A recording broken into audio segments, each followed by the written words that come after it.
Morning students. बेटा अब हम चैप्टर नंबर 5 कर रहे हैं जिसका नेम है identifying network resources and computers. Okay, बहुत इंटरेस्टिंग चैप्टर है बेटा। इसमें सिर्फ हमने क्या देखना है कि जो नेटवर्क के रिसोर्सेज होते हैं जिनकी हेल्प से हमारे मोबाइल्स में, हमारे कंप्यूटर में नेटवर्क आता है, वो रिसोर्सेज कौन से होते हैं। ओके, और कंप्यूटर्स कौन से होते हैं, वो तो हम उसके बारे में सीखेंगे वो कौन से होते हैं। ओके, तो इसके ऑब्जेक्टिव्स पहले हम रीड करेंगे कि इस चैप्टर को पढ़ने से हम क्या सीख रहे हैं। सबसे पहले है understand and appreciate basic concept of domain name and URL. हम सीखेंगे कि डोमेन नेम और यूआरएल क्या होता है। Okay, appreciate and the use and working of various networking protocols. हम डिफरेंट प्रोटोकॉल्स के बारे में, उनकी वर्किंग के बारे में सीखेंगे। ओके, फिर है differentiate between MAC and IP address. IP address और मैक एड्रेस क्या होता है, इनके बीच में हम डिफरेंस सीखेंगे। ठीक है, सबसे पहले इस चैप्टर के लिए हमें सबसे पहले पता होना चाहिए। हाँ जी बेटा, तो इसमें अब हम सबसे पहले सीखेंगे कि वेबसाइट क्या होती है। तो वेबसाइट सीखने के लिए आपको क्या पता होना चाहिए कि सबसे पहले वेब पेज क्या होता है। वेब पेज क्या होता है बेटा, जब हमने HTML किया था लास्ट चैप्टर में, तो HTML क्यों करते हैं, वेब पेज को क्रिएट करने के लिए। तो हमने कोडिंग सीखी थी ना, जिस कोडिंग से हमारे वेब पेज पे जो इंटरनेट एक्सप्लोरर था उसमें हमारे होम पेज पे हम हेडर सेट करते थे, हम कंटेंट लाते थे वेब पेज के ऊपर। तो वो सारा किससे करते थे हम, HTML से। तो वो क्या होता था, वेब पेज। तो वेब पेज जो होते हैं, बहुत सारे जब वेब पेज कलेक्ट होते हैं तो उससे क्या बनती है, वेबसाइट। तो वेबसाइट का मतलब है website is a collection of interrelated web pages. जब बहुत सारे वेब पेजेस कलेक्ट होते हैं जो एक दूसरे से रिलेट करते हैं, उससे क्या बनती है, एक वेबसाइट। ओके, तो वेबसाइट की डेफिनेशन आपको समझ आ गई। Website is a collection of interrelated web pages. Okay, एक web page is a document that can contain. Web page क्या होता है, एक ऐसा डॉक्यूमेंट जिसके अंदर क्या होता है, टेक्स्ट भी होते हैं, ग्राफिक्स भी होते हैं, साउंड भी, वीडियो भी, और इसको हम देख सकते हैं in a web browser. Web browser के अंदर देखते थे ना वेब पेज को, जैसे इंटरनेट एक्सप्लोरर एक वेब ब्राउजर है, मोजिला फायरफॉक्स एक वेब ब्राउजर है। तो वेब पेज को हम कहाँ देख सकते हैं, वेब ब्राउजर पे। ओके, तो वेबसाइट का मतलब है कलेक्शन ऑफ वेब पेज, और वेब पेजेस का मतलब है जिसमें बहुत सारे टेक्स्ट होते हैं, ग्राफिक्स होते हैं, साउंड होता है, वीडियो होता है, और उसको हम कहाँ पे देखते हैं, वेब ब्राउजर पे।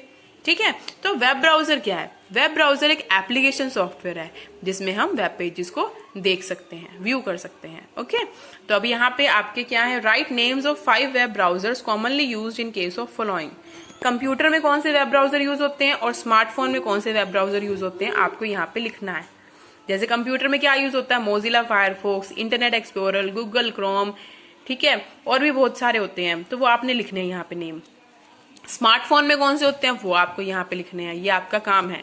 ओके, ये आज आपने करना है। उसके बाद आप क्या करोगे, यहाँ पे देखो क्या लिखा है कि आप you have designed a website in school. आपने स्कूल पे एक वेबसाइट डिजाइन की and you wish to open the same on the computer. आप उसको कंप्यूटर में भी खोलना चाहते हो अपने घर पे आके, to show it your parents, अपने पेरेंट्स को दिखाने के लिए। You also wish to show the web pages created by you to your aunt living in some other city. आप अपनी आंटी को दिखाना चाहते हो जो दूसरी सिटी में रहते हैं। You will notice that the website created by you in school or at home can only be seen in the computer in which has been created or copied। आप देख सकते हो कि जो वेबसाइट आपने क्रिएट की स्कूल में या घर पे, वो आप उसी कंप्यूटर में ही देख सकते हो जिस कंप्यूटर में आपने क्रिएट की है, ठीक है, या कॉपी की है। तो इससे क्या होगा, can not be seen on the internet like other websites. वो दूसरी वेबसाइट्स की तरह शो नहीं होती इंटरनेट पे। The reason behind is that, इसके पीछे का रीजन क्या है कि वो वेबसाइट जो आपने क्रिएट की है वो आपके कंप्यूटर में सेव हुई है, ठीक है, वो बाकी वेबसाइट्स की तरह ब्राउज्ड नहीं हुई है, ठीक है, और stored on computer called web server. आपने उसको वेब सर्वर पे स्टोर नहीं किया है, इसलिए वो इंटरनेट पे शो नहीं हो रही, वो सिर्फ आपके कंप्यूटर में शो हो रही है। ओके, अब वेब सर्वर क्या होता है, वेब सर्वर का मतलब होता है कि जिसमें जैसे अब web server can be thought of analogous to a storekeeper in some respects.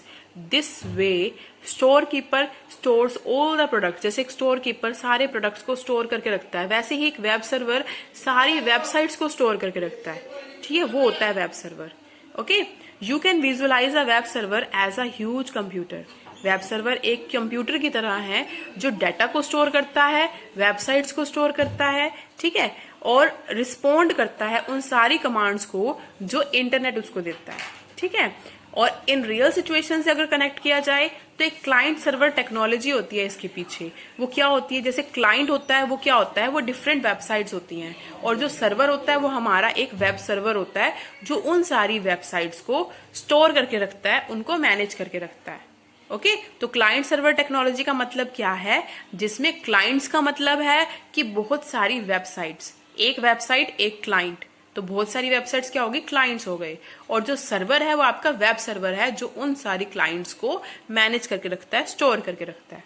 Okay तो इसमें देखो क्लाइंट का मतलब क्या होता है, जैसे अब आपको क्लाइंट सर्वर टेक्नोलॉजी ये भी हो सकता है, जैसे कंप्यूटर में आपके 21 कंप्यूटर्स हैं, ठीक है, वो 21 कंप्यूटर्स एक सीपीयू से कनेक्टेड हैं, तो जो आपका सीपीयू होगा ना वो आपका सर्वर होगा, और जो आपके मॉनिटर्स होंगे वो क्या होंगे, क्लाइंट्स, ठीक है। तो इसमें आप क्लाइंट को क्या ले सकते हो, एक कंप्यूटर भी ले सकते हो, एक मॉनिटर भी ले सकते हो, एक वेबसाइट भी ले सकते हो। ओके तो अब आपको समझ आया ये। अब उसके बाद जैसे देखो यहाँ क्लाइंट है ये, और ये क्या है, सर्वर है, ठीक है। जैसे अब एक कंपनी है, आप एक वोडाफोन की कंपनी देखो, वोडाफोन आता है ना, आप सिम भी यूज करते होगे वोडाफोन का, तो वोडाफोन के कितने सारे ब्रांचेस हैं, है ना, वो सारे ब्रांचेस एक वोडाफोन का जो मेन ब्रांच होती है उससे कनेक्टेड होती है, तो वो जो मेन ब्रांच है वो क्या है, उसका सर्वर, और बाकी जो उसकी फ्रेंचाइजीज हैं वो क्या है, उसके क्लाइंट्स हैं, तो वो सारे उनके ना एक कंप्यूटर के साथ असेस करते हैं, ठीक है, तो वो होता है उसका सर्वर। ओके बेटा, उसके बाद अब आपका है जिसमें आपकी एक्टिविटी है हैंड्स ऑन एक्टिविटी। इसमें क्या बोला हुआ है, आपके HTML पेज के ऊपर है, open any 2 HTML pages created by you. कोई 2 HTML पेजेस ओपन करो जो आपने क्रिएट किए हो। Note down the address that appears in the address bar. जैसे आप ओपन करते हो तो ऊपर गूगल जहां पे हम सर्च के लिए लिखते हैं ना, तो वहां एड्रेस बार पे एक एड्रेस लिखा हुआ आएगा, उस एड्रेस बार को आपने नोट करना है, ठीक है, और यहाँ पे लिखना है। उसके बाद है open any 2 websites and note down the address. फिर आपने कोई 2 वेबसाइट खोलनी है और उनके एड्रेस को आपने इसमें नोट करना है, ठीक है। फिर है आपने कंपेयर करना है वेबसाइट के एड्रेस को और वेब पेज के एड्रेस को, आपने कंपेयर करना है कि कौन सा एड्रेस कैसा होता है, ठीक है, और उसको यहाँ पे लिखना है, दोनों के बीच का डिफरेंस लिखना है। ओके बेटा, इजी है ये, आप नेट पे इसको करके देखना। उसके बाद है आपका जिसमें हम सीखेंगे ये, जिसमें है in order to upload a website on web server. Web server पे अगर आपको वेबसाइट को अपलोड करना है तो आपको क्या करना होगा, सबसे पहले आपको अपनी वेबसाइट को रजिस्टर करना होगा। फिर आपने वेबसाइट, जो आपकी ईच वेबसाइट है उसका एक यूनिक नेम होना चाहिए। Every website is allotted a space on web server. Web server पे हर एक वेबसाइट को स्पेस अलॉट किया जाता है। इस स्पेस को आप क्या बोलते हो, ये स्पेस आपको रेंट पे मिलता है। Web hosting company providing this space. Web hosting जो कंपनी होती है वो ये स्पेस प्रोवाइड करती है। These companies maintain the web server, और यही कंपनी वेब सर्वर को मेंटेन रखती हैं। ओके तो अब इसकी हम एक्टिविटी करेंगे। www stands for world wide web, ठीक है। Website is a collection of interrelated web pages. हमने यहाँ पढ़ा था ना, यहाँ पे पढ़ा था हमने, website is a collection of interrelated web pages. तो यहाँ क्या लिखोगे, इंटर रिलेटेड। वेब ब्राउजर क्या होता है, web browser is a web, यहाँ भी ये भी हमने पढ़ा था, वेब ब्राउजर क्या है, web browser is an application software या फिर is a collection of web pages, ठीक है। www was first developed by English physicist।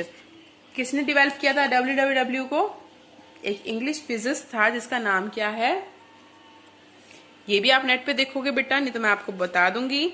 उसके बाद है आपका write name of 2 commonly use web browser. कोई 2 कॉमनली वेब ब्राउजर्स के नेम बताओ, जैसे मोजिला फायरफॉक्स लिख सकते हो, गूगल क्रोम लिख सकते हो।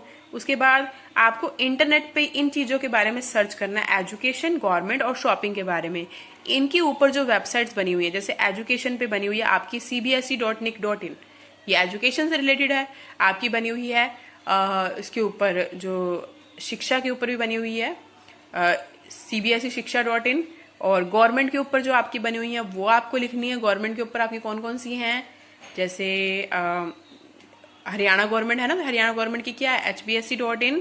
शॉपिंग के ऊपर तो आपको पता ही है amazon.in और flipkart.in, तो आपको वो वेबसाइट्स लिखनी है, ठीक है बेटा। तो उसके बाद अब आपको मैं वेबसाइट के बताऊंगी कि वेबसाइट के पीछे ना .in.com और .edu होता है। इसका मतलब क्या होता है? .in का मतलब होता है जिनके पीछे .in होता है मीन्स वो इंडिया की वेबसाइट है। .com का मतलब होता है जो कमर्शियल वेबसाइट्स हैं, और .edu का मतलब होता है जो एजुकेशन से रिलेटेड वेबसाइट्स हैं। ठीक है, तो ये डिफरेंस आपको पता होना चाहिए। और ये जो होते हैं ये आपके डोमेन नेम होते हैं। जो वेबसाइट का नेम होता है ना, जैसे आपका, अब मैं आपके स्कूल की वेबसाइट क्या होती है, DAV PPS करनाल, तो जो DAV PPS करनाल है वो आपका डोमेन नेम होता है। ठीक है, और जो इनके पीछे लगे होते हैं वो क्या होते हैं, वो आपके होते हैं, मैं आपको बताती हूँ, हम स्टेप बाय स्टेप करते हैं। देखो, जो पीछे आपके लगे होते हैं .com, .org, ये सब क्या होते हैं, ये आपके कंट्री कोड होते हैं। जैसे .in है, .in आपका कंट्री कोड है ना। तो ये देखो, जैसे अब आपकी वेबसाइट ये है www.du.ac.in, तो जो DU है वो क्या है, डोमेन, जो AC है वो क्या है, सब डोमेन, जो इन है वो क्या है, कंट्री कोड। ठीक है, तो ये जो होते हैं आपके क्या होते हैं, ये कंट्री कोड। और जो जैसे अब आप DAV PPS करनाल .net लिखते हो, तो DAV PPS करनाल जो है वो आपका डोमेन है, और .net जो है वो आपका सब डोमेन है, यानी कि कंट्री कोड है। Okay, clear. तो ऐसे आपने यहाँ पे 1 2 3 4 5 वेबसाइट्स के नेम लिखने हैं, उनके डोमेन नेम लिखने हैं, उनके सब डोमेन लिखने हैं, उनके कंट्री कोड लिखने हैं। तो लिख लोगे, ठीक है बेटा। मैं आपको एक एग्जांपल से बताती हूँ, जैसे cbse.nic.in, तो जो CBSE वो क्या है, डोमेन नेम, निक क्या है, सब डोमेन, इन क्या है, कंट्री कोड। ठीक है, hbse.in, तो hbse क्या है, डोमेन नेम, .in क्या है, कंट्री कोड। तो बस ये हो जाएगा। ठीक है, तो इस तरह से आपने लिखनी है 5 वेबसाइट्स। कर लोगे बेटा? तो आपने अभी आज यहीं तक करना है बेटा, आगे हम नेक्स्ट वेबसाइट पे करें, नेक्स्ट वीडियो में करेंगे। ठीक है बेटा, thank you, God bless you.